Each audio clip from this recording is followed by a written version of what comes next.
విశాఖ ఉక్కు ఆంధ్రుల హక్కు కేవలం నినాదం కాదు, ప్రతి ఆంధ్రుడి గుండెల్లో నాటుకుపోయిన భావోద్వేగం. దశాబ్దాల చరిత్ర, వేల కుటుంబాల జీవనాధారం.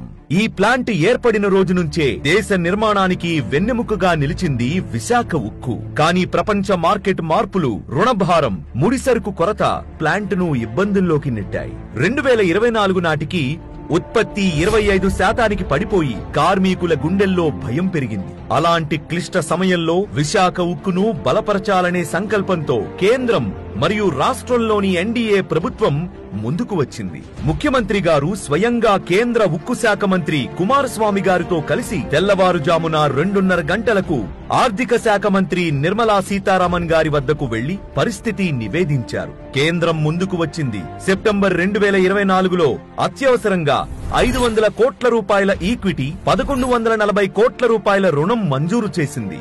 జనవరి 2025లో 9800 కోట్ల రూపాయల భారీ ఈక్విటీ ప్యాకేజ్ ఆమోదించారు. కేంద్రంతో పాటు రాష్ట్ర ప్రభుత్వం కూడా తన వంతు బాధ్యత తీసుకుంది. 2400 కోట్ల రూపాయల విద్యుత్ బకాయిలను ఈక్విటీగా మార్చడం, బకాయిలున్నా విద్యుత్ నీటి సరఫరా నిలిపేయొద్దని ఆదేశాలు, 165 ఏపీఎస్పీఎఫ్ సిబ్బందిని ఉచితంగా నియమించడం, రాష్ట్ర ప్రాజెక్టులన్నిటికీ విశాఖ ఉక్కు వినియోగం తప్పనిసరి చేయడం, మొత్తంగా విశాఖ స్టీల్ ప్లాంట్ ను నిలబెట్టేందుకు రాష్ట్ర ప్రభుత్వం దాదాపు 3000 కోట్ల సహాయాన్ని అందించింది. కేవలం 17 నెలల్లో కేంద్ర రాష్ట్ర ప్రభుత్వాలు కలిపి 15000 కోట్ల రూపాయల వరకు మద్దతు అందించాయి. ఈ అన్ని చర్యల ఫలితం సామర్థ్యం 25% నుంచి 79%కి పెరిగింది. ప్రభుత్వం ఇచ్చిన హామీ చాలా స్పష్టం. విశాఖ ఉక్కు ఆంధ్రుల హక్కు.